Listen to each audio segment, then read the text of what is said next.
What's up? Welcome back to the Grow From the Network, and today we're starting another fall raised bed. So I got two raised beds in the high tunnel that we haven't actually filled up yet. I kind of was running out of resources, money, and time, because it takes a little time, and the ground has been so wet. It's really hard to get these bags back there. Even if we bought soil, we can't get a trailer back there, which is why I go with the bag soil. The ground kind of stays too wet to actually bring soil back in bulk. So this makes it a little bit more easier for us to bring it bag by bag, either get a dolly or use the little trailer that we have to pull behind the lawnmower. What I did here, you can see I only got 3 bags of the Kellogg's raised bed potting mix. So I got these 3 bags are going to be like my top layer, and you're going to see this when we get out. And I got 15 bags. These cost $8 a piece, $7.98, so $8 a piece. These are the $2 bags. This is what I'm going to use to fill. I wouldn't just buy a whole bunch of these. I just need this to fill up the bottom of the raised bed. So I got 15 bags of this. We already have leaves in the bottom. I'm going to put some wood sticks, kind of fill up some space. And then I'm going to start throwing this on. So hopefully these 15 bags, so about $30 worth of soil in these bags, $2 a piece, we're going to actually put as our bottom layer to our fall raised bed that we're trying to implement this fall season. And then on the top of it, we're going to put the fertilizers, the gypsum, the amendments, whatever we have on the top into this. So I'm going to just use that for our potting. For our raised bed mix, and we're going to kind of mix it in to this for our top layer. I don't know how much it's going to be, how high it's going to be, but once we get it back there, we'll start dumping in these leaves on top of some sticks and things, and then we'll see where it goes. And I'm thinking we're going to maybe take something out of these beds, a lot of little bok choy and things we got coming up, take some out of that bed and already have some plants ready to go once we get this bed finished. So let me get all this back to the back, and then we'll come back when we're at the high tunnel and we're ready to start dumping soil. Be right back. All right, so as you can see, we have everything back here. So I've actually been using this bed just to store some of the garden stuff, the conduit, PVC, some of the tomato cages. Actually, I'm ready. I'm kind of running out of space to put some of my greens in. As you can see, I'll show you. We actually have these 3 beds in. We have this bed in, some stuff planted. We have that bed with some things planted, and we have our last bed with some things planted. What I want to do is I want to get that, just a couple of little sticks, branches. Instead of burning them, I'm going to actually use them to kind of fill some of the space in the raised beds. That's what we're doing today. Let me sit this down perfectly. That's what we're doing today. I'm going to kind of empty this out, and then I'm going to go get some of that. Then we're going to dump all these bags. So white bags go first, then the high quality bags go last. Let's get to doing that.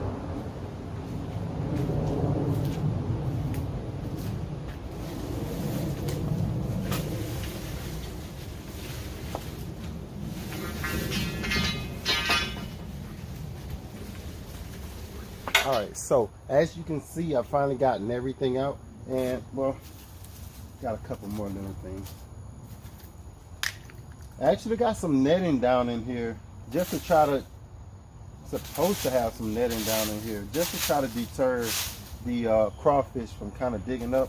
But just before I get started, any of these that I can get, I just like to take these out. We call them dollar weeds here. And if I can just get ahead of them just a little bit, not ever going to be able to just eradicate these because the high tunnel is so wet, and they just thrive in wet soil. You can see that just long. All they do is just vine. Thrive in this wet soil. Once they get in, they kind of stay in. So all you can do is just every season, just get them. Hopefully you got some loose soil. I'm trying to be careful because could be a snake in there as well. Hopefully you got some loose soil that allows you to just go through and kind of pick out a good bunch of it at one time. Got most of that out, so now we're going to add some of the wood. We got leaves. These leaves have been down here since last year, actually. Actually got some netting down in here, and it's just some regular garden netting I threw down. I think this was 14 by 14. I just threw it down as best I could. Kind of deterred the crawfish from coming, digging up through, making their holes. This will give them more work to fight to get through that plastic. Also, anything else that likes to dig and come from underneath, they can still get through it, but at least it'll give them something to get tangled up in, something to fight with before they can kind of dig up through the bottom of the raised bed. So we're gonna go get this wood from right out here. We're gonna lay it down real pretty, like just throw it in there. We're gonna lay it down, just throw them in there, and then we're gonna start adding our soil. So once I get the wood, we'll be right back for the soil.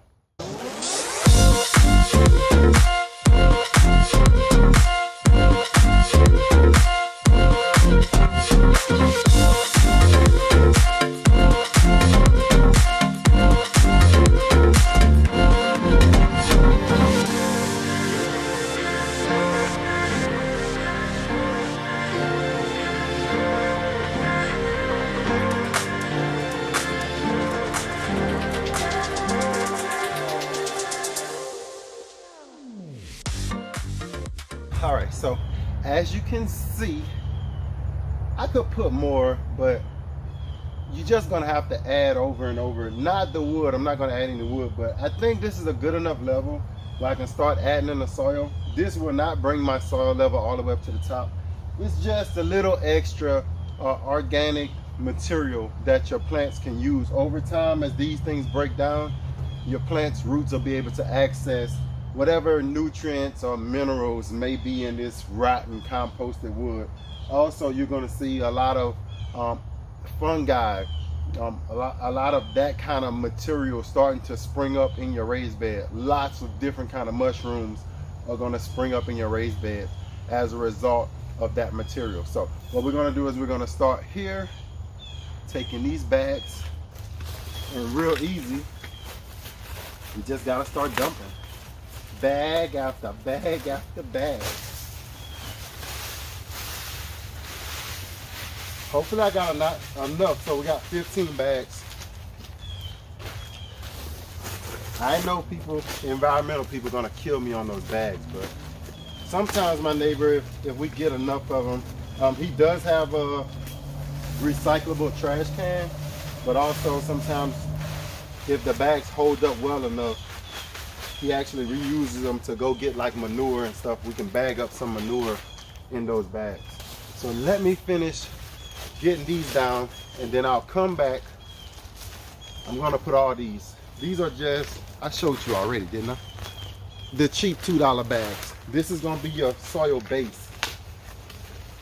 Then we're gonna put the money on the top, right? Fill in at the bottom, put the money on the top. I'm gonna be right back once I get these in. I got a good bit of it down. As you can see, I want to show you. These are actually 1 cubic feet bags. So that means I had 15 of them. That gave me, for $30, that gave me 15 cubic feet. This bed, I'm thinking, is about a 10 by 4 bed, I would say. That would mean I probably would need 40 cubic feet, right? 10 times 4. I don't have that much. I had 15 of these. I bought 3 of these. Let me show you. I bought 3 of these at Home Depot. I remember that I had a dirty one on the ground that I hadn't used. I was going to use for another project. What I'm going to do is, this is going to make 8 more cubic feet, because these are 2 cubic feet bags. So 15 times 8 is about 23. That's going to give me 23 cubic feet of coverage in a bed that should have 40 cubic feet of soil in it. I think the wood, just say the wood might get me about 8 cubic feet of coverage. So I'll be somewhere around 30 cubic feet. So it's not going to fill it up anywhere near the top. You can add as the seasons progress, but it should get me enough for what I want to do with this. I want to do some greens for the fall. So this should give me enough coverage right now to finish this bed off, kind of get it mixed in, and that's what we're going to do right now. So this is gonna finish us off. Just adding this anywhere. Let's see how high it is.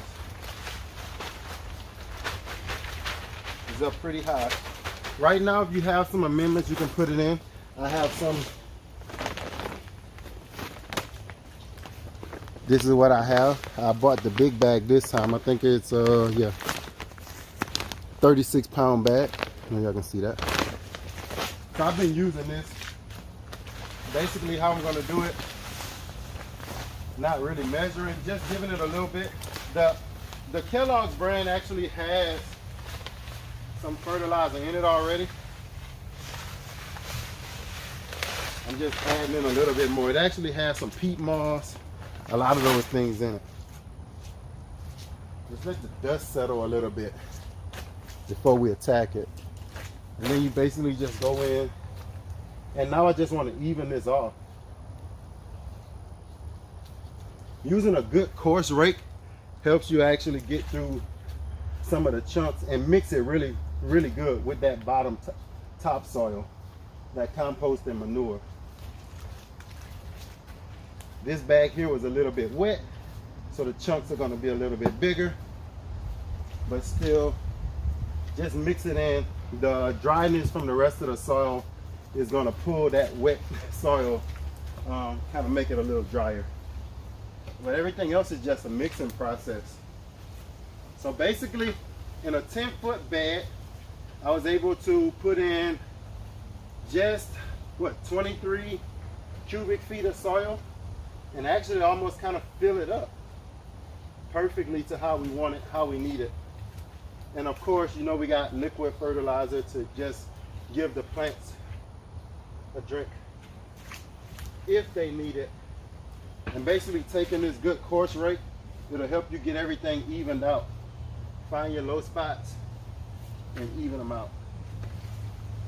Perfect, perfect bed. I want you to see how perfect that bed is. Perfect, perfect bed. 23 cubic feet of soil, 10 by 4. Look how much space you got. So just think about that when you're wondering, man, I gotta get this raised bed, I gotta buy this wood, or you get like old wood. Some people, you don't need to buy a raised bed. You can find these from glass shops, or you can just get old logs and kind of make a perimeter and do it that way. Hopefully you'll see us doing a live actually planting this bed. I already got starts. We got a bed up front, a compost type bed, or a bed that we used last fall that we grew our greens in, and it actually, you know, you just let the plant go to seed, and all the seeds have fell on the ground or have fell in the raised bed, and now they've all come up to a good transplanting size. So we'll be able to come back here and actually take those same plants and transplant them back here. I already have our starts. We already got the garden bed ready. We already have the fertilizer that we want to have in it. Let that kind of go in. I'm going to kind of move this around a little bit with the rake a little bit more.